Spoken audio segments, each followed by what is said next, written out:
안녕하세요. 저는 오늘 북촌 한옥마을 코스 안내를 담당하게 된 서울시 문화관광해설사 이혜경입니다. 오늘의 코스는 은영구에서 시작하여 북쪽에 있는 북촌문화센터와 석정 보름우물을 보고 가회동 성당과 백인제 가옥을 둘러보는 것으로 마치게 될 예정입니다. 그리고 오늘 도보해설 관광을 신청해 주셔서 저와 함께 북촌 한옥마을 코스를 함께 둘러볼 홍콩에서 오신 미연님을 소개해 드리겠습니다. 어서 오세요. 반갑습니다. 반갑습니다. 네, 안녕하세요. 저 홍콩에서 한국으로 유학을 와서 공부하고 있는 미연입니다. 네, 안녕하세요. 반갑습니다. 네, 북촌 한옥마을 오게 되어서 신기하고 한국 문화에 알게 되어서 너무 재밌을 것 같아요. 네. 북촌은 이 서울의 과거와 현재를 모두 느껴볼 수 있는 정말 서울의 명소 중에 명소고요. 그래서 외국인들이 이 한국에 왔을 때 가장 많이 찾고 있는 그런 코스이기도 합니다. 저 북촌마을 어떤 곳인지 너무 궁금해요. 네. 궁금하시죠? 네. 자, 그럼 지금부터 북촌 한옥마을 코스의 시작점인 운영궁부터 둘러보기로 하겠습니다. 자, 가실까요?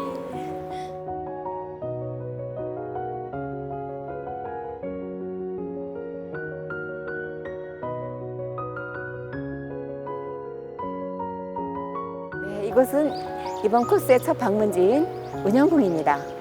와, 저 영보궁과 창덕궁 많이 들어봤는데 운영궁이라는 이름 처음 들어봐요.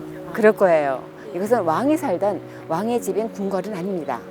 왕족인 흥선대원군의 사저로 어린 흥선대원군의 아들이 왕이 되면서 운영궁이란 궁호를 받게 된 곳입니다. 그러면 10년간 섭정을 하며 많은 권력을 누렸던 흥선대원군의 집인 최상류층의 전통 한옥가옥의 아름다움을 보러 가시겠습니다. 이곳은 운영궁의 사랑채인 노한당입니다. 이 노한은 노노의 노자 안지에서 따온 말로 노년이 되어 여생을 편안히 보낸다는 뜻이 담겨 있고요. 이 현판의 글씨는 조선 최고의 사회가인 추사 김정희가 쓴 글씨를 하나하나 집자해서 만든 편액이라고 합니다. 그리고 이곳이 바로 흥선대원군이 10년간 섭정을 하면서 실질적인 정치 공간으로 사용했던 곳으로 그 당시에 조선 정치의 중심 무대라고 보시면 되겠습니다. 그럼 이제 우리 안채인 노락당으로 한번 가보실까요? 네, 이곳은 운영궁의 안채인 노락당입니다. 운영궁 내에서는 가장 중심이 되는 건물로 고종이 15살이 되었을 때 명성황후를 맞아 가래를 올린 곳이기도 합니다. 특히 흥선대원군은 인재를 발탁할 때마다 반드시 이곳 중문을 통해 나가게 했다 하여 당시 사람들은 이곳 노락당의 중문을 관직에 오르는 등용문이라 불렀다고도 합니다. 자, 그러면 우리 운영궁의 마지막인 1호당으로 가보실까요? 이곳은 운영궁의 또 하나의 안채인 1호당입니다. 노락당에서 고종과 명성황후의 가래식이 치러지고 난 후 노락당은 왕실의 별궁처럼 사용되어지고 더 이상 안채로서의 기능을 할 수 없게 됩니다. 그래서 1869년 부대부인 민씨를 위해 새롭게 지어진 안채입니다. 1호당의 1호는 두 노인을 뜻하며 흥선대원군과 부대부인 민씨를 지칭하는 이름이기도 합니다. 그리고 이 1호당의 구조는 좀 특이해서 미음자형의 평면 구성을 보여주고 있습니다. 네, 지금까지 미연님과 운영궁을 둘러보았는데요. 지금부터 본격적으로 한옥마을을 둘러볼 북촌 문화센터로 이동하겠습니다.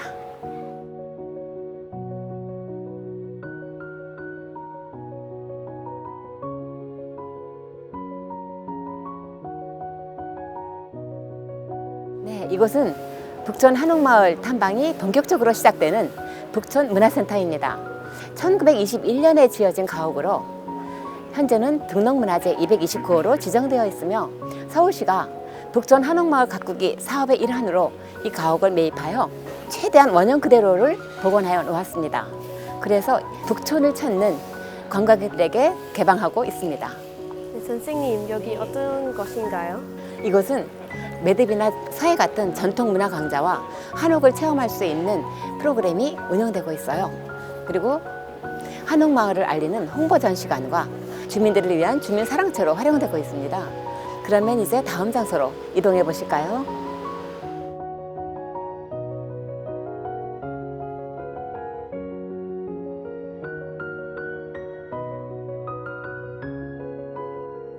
저희가 개동길을 따라 올라오다 보면 여기 우물이 하나 있습니다. 이 우물이 바로 석정 보름 우물이죠. 이 석정 보름 우물은 보름 동안은 물이 맑았다, 보름 동안은 물이 흐렸다 하다 해서 석정 보름 우물이라는 이름이 만들어졌고요. 이 이름에는 슬픈 이야기가 전해져 내려오고 있습니다.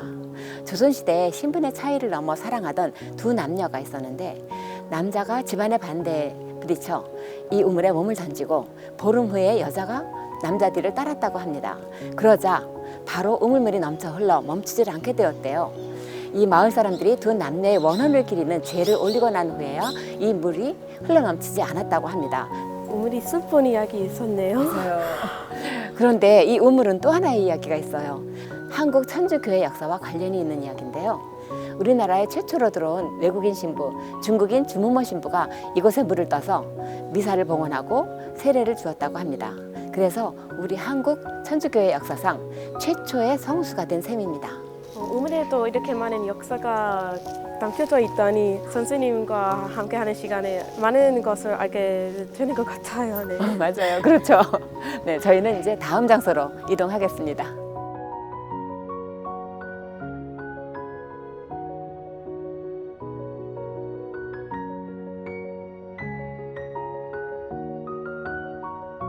이곳은 가해동 성당입니다. 한국에 최초로 입국한 외국인 신부 주무모 신부가 1795년 부활절을 맞아 한국 천주교회 최초로 미사를 봉헌하고 세례 성사를 집전한 곳입니다. 1층 전시실에는 1801년 신유박해 때 황사형이 쓴 황사형 백서와 1839년 기해박해를 기록한 앵베르 주교의 기해 일지가 전시되어 있습니다. 그 외에도 한국 천주교회의 소중한 자료들이 많이 전시되어 있습니다. 지금 현재의 건물은 2014년 낡고 오래된 가해동 성당 건물을 헐고 새로 신축한 건물입니다. 서양의 건축물과 전통 한옥의 모습이 함께 어우러져 굉장히 아름다운 조화를 이루고 있습니다. 그럼 이제 다음 장소로 이동해 볼까요? 가해동 성당에서부터 이 백인저 가옥까지 오는 길에는 북촌 11길 12길로 이어지는데요. 이곳에도 양쪽으로 한옥들이 즐비하게 아름답게 서 있어 이곳을 한번 찾아주시면 아마 멋진 한옥을 감상하실 수 있을 겁니다.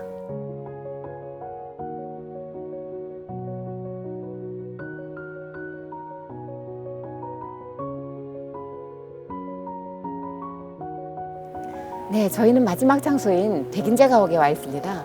백인제 가옥은 어떤 곳인가요? 이곳에는 두 인물과 관련이 깊습니다. 첫 번째 인물은 한상용이라는 사람으로 이완용의 조카이고 그 당대 가장 큰 재력가로서 이 집을 지을 때도 새로운 소재인 압록강 흑송을 사용하여 지었다고 합니다.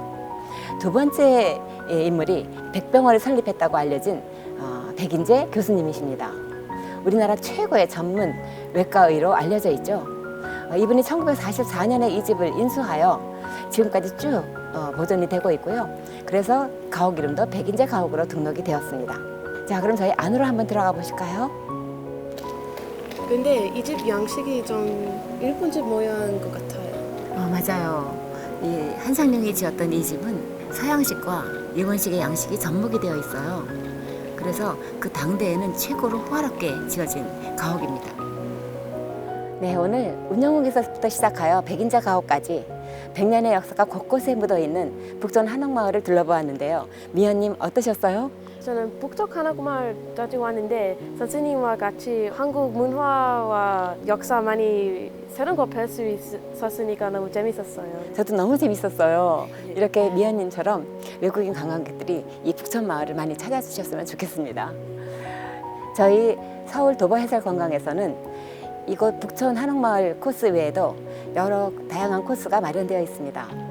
인터넷 검색창에 검색을 해보시면 여러 코스에 대한 설명과 예약 방법에 대한 안내가 되어 있습니다. 서울 곳곳에 담겨 있는 재미있는 이야기를 들려드리기 위해 서울시 문화관광 해설사들이 기다리고 있으니 많은 이용 부탁드립니다. 감사합니다.